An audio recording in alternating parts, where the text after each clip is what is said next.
नमस्कार। मैं डॉक्टर गुंजरी मेडी, cancer medicine super specialist मतलब मेडिकल ऑन्कोलॉजिस्ट। आज हम एक बहुत ज़रूरी टॉपिक के ऊपर डिस्कस करेंगे। आप लोग सभी ने देखा है पिछले कुछ दिनों में, पिछले एक हफ्ता में हर जगह में चर्चे पे हैं एक कैंसर का नया मेडिसिन के ऊपर। न्यूज़पेपर में, सोशल मीडिया प्लेटफॉर्म में, सारे टीवी चैनलों पे इसके बारे में बहुत चर्चाएं हो रहे हैं और सारे लोग इसके बारे में बातें कर रहे हैं। ये है कैंसर का एक मेडिसिन जो डोस्टालिजुमाब इसका नाम है। ये एक इम्यूनोथेरेपी ड्रग है। ये रेक्टल कैंसर में इस्तेमाल हुआ है Memorial Sloan Kettering hospital United States में, और ये एक क्लिनिकल ट्रायल ड्रग है जो रेक्टल कैंसर में इस्तेमाल हुआ है। इसके बारे में बात करेंगे। ये बात इसलिए आई है क्योंकि पिछले हफ्ता new England journal of medicine में एक आर्टिकल छपा था जिसमें एक क्लिनिकल ट्रायल के बारे में, जिसमें रेक्टल कैंसर में डोस्टालिजुमाब नाम का मेडिसिन इस्तेमाल हुआ है और इसमें 12 में से 12 पेशेंट में बहुत अच्छा रिस्पॉन्स आया है, जो कंप्लीट रिस्पॉन्स आया था। इसी के बारे में ये आर्टिकल पब्लिश हुआ है और इसके बाद ही सारे न्यूज़पेपर में और सारे प्लेटफॉर्म में इसके बारे में चर्चाएं बहुत ज़्यादा हो रही है। अब हम जानते हैं ये डोस्टालिजुमाब क्या है। क्या ये एक नया मेडिसिन है? नहीं, ये नया मेडिसिन नहीं है, क्योंकि डोस्टालिजुमाब एक immune check point inhibitor immunotherapeutic drug है जो PD-1 इनहिबिटर है। और ये PD-1 इनहिबिटर और भी है जो निवोलुमाब है। ये हम रूटीन प्रैक्टिस में, क्लिनिकल प्रैक्टिस में अभी भी इस्तेमाल कर रहे हैं। और ये डोस्टालिजुमाब ऑलरेडी 2021 में ही FDA अप्रूव ड्रग है। और ये एंडोमेट्रियल कैंसर, जो advance stage of endometrial cancer है, एंडोमेट्रियल कैंसर मतलब यूटेरस का कैंसर, इसमें जो रूटीन ट्रीटमेंट फेलियर होने के बाद एडवांस स्टेज में डोस्टालिजुमाब इस्तेमाल होता है और इसके लिए अप्रूवल है। इसके अलावा और DMMR पॉजिटिव सॉलिड ट्यूमर में भी ये ड्रग इस्तेमाल हो रहा है और ये नया ड्रग नहीं है। क्योंकि डोस्टालिजुमाब ऑलरेडी यूज हो ही रहा है, तो इसमें नया क्या है, मतलब इस ट्रायल में नया क्या है। ये ट्रायल जो है रेक्टल कैंसर के ऊपर है, और वो भी लोकली एडवांस रेक्टल कैंसर जो मेटास्टेसिस नहीं हुआ है, जो बहुत एडवांस स्टेज में नहीं गया है। ये स्टेज 2 और स्टेज 3 रेक्टल कैंसर है।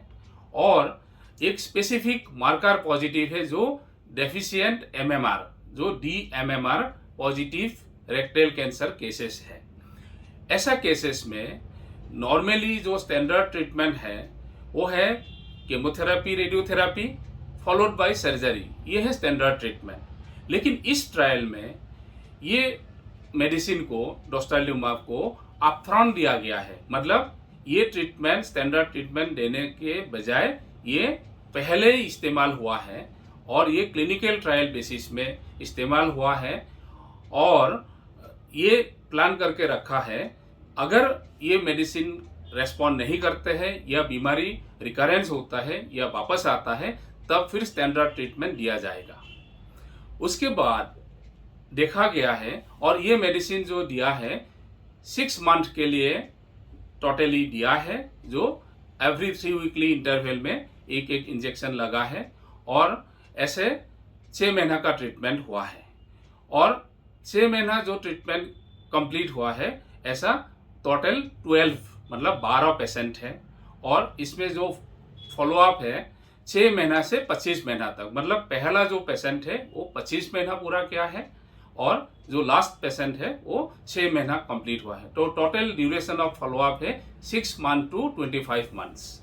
इसमें देखा गया है जो 12 में से 12 मरीज को ही क्लिनिकल कंप्लीट रेस्पॉन्स मिला है, मतलब फिलहाल ट्यूमर तो नहीं है।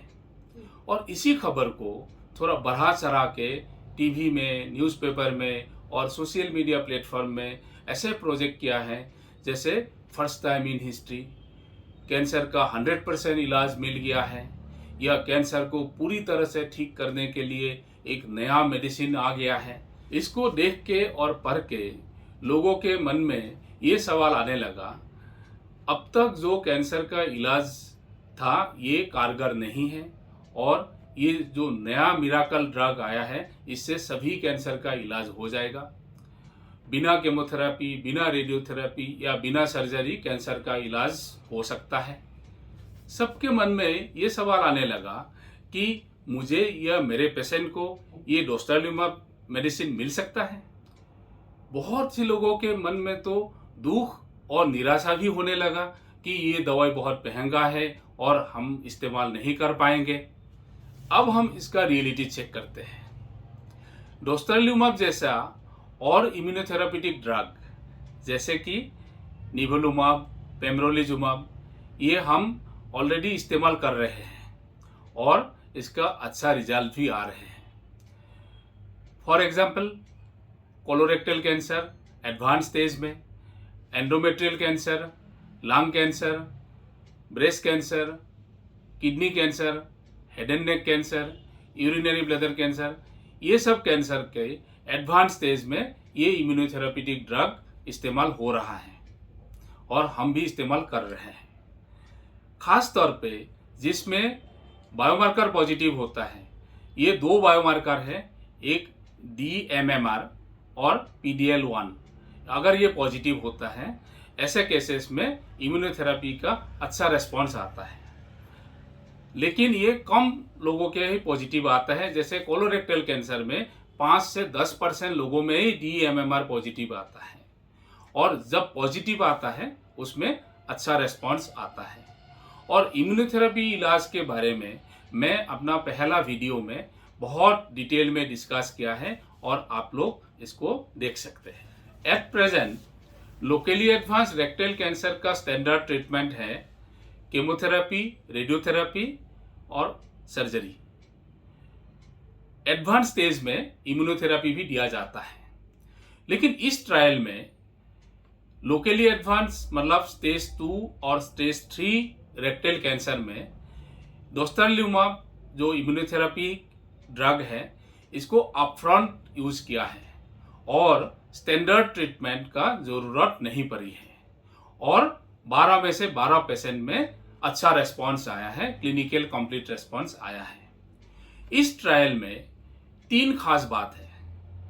ये है, पहला, ये अपफ्रंट यूज हुआ है, दूसरा, इसमें बहुत अच्छा रेस्पॉन्स है और तीसरा, स्टैंडर्ड ट्रीटमेंट का जरूरत नहीं पड़ी है। लेकिन ये तो क्लिनिकल ट्रायल सेटिंग में है और हमको यूज करना है, इस्तेमाल करना है क्लिनिकल प्रैक्टिस में। ये क्लिनिकल ट्रायल और क्लिनिकल प्रैक्टिस का कुछ फर्क होता है।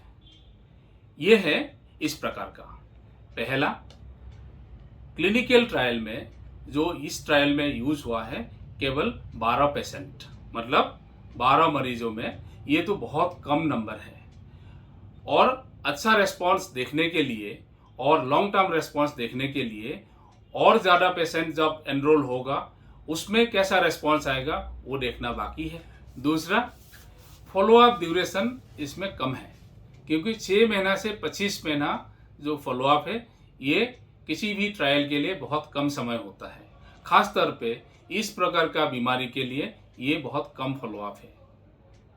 तीसरा, कोई भी ड्रग क्लिनिकल प्रैक्टिस में इस्तेमाल करने के लिए रेगुलेटरी अप्रूवल जैसे FDA अप्रूवल या DCGI अप्रूवल का ज़रूरत है और इसके लिए लार्जर नंबर ऑफ पेशेंट, मतलब हंड्रेड्स एंड थाउजेंड्स में, हजारों पेशेंट में इसका रेस्पॉन्स देखना पड़ेगा।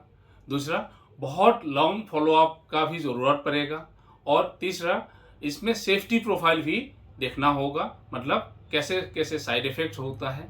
इसी के ऊपर रेगुलेटरी अप्रूवल होगा, तभी ये मेडिसिन क्लिनिकल प्रैक्टिस में इस्तेमाल कर सकते हैं।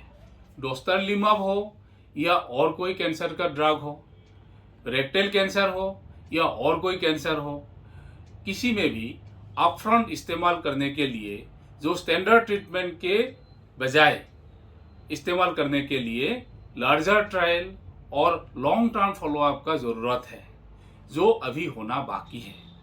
तब तक के लिए हमें इंतज़ार करना होगा और जो स्टैंडर्ड ट्रीटमेंट है उसी के ऊपर आस्था रखना पड़ेगा। मैं आशा करता हूँ डोस्टालूमैब के बारे में आपके मन में जो सवाल था, इस वीडियो के ज़रिए मैं कुछ हद तक इन सवालों का जवाब दे पाया हूँ। ये था डोस्टालूमैब के बारे में और कैंसर का ट्रीटमेंट के बारे में। जैसे कि आप लोगों को पता है, prevention is better than cure. इस बात को ध्यान में रखते हुए मैं आगे आने वाला वीडियो में कैंसर का कारण, रिस्क फैक्टर और इससे बचने के उपायों के बारे में डिटेल में बात करूंगा। तब तक के लिए धन्यवाद, नमस्कार।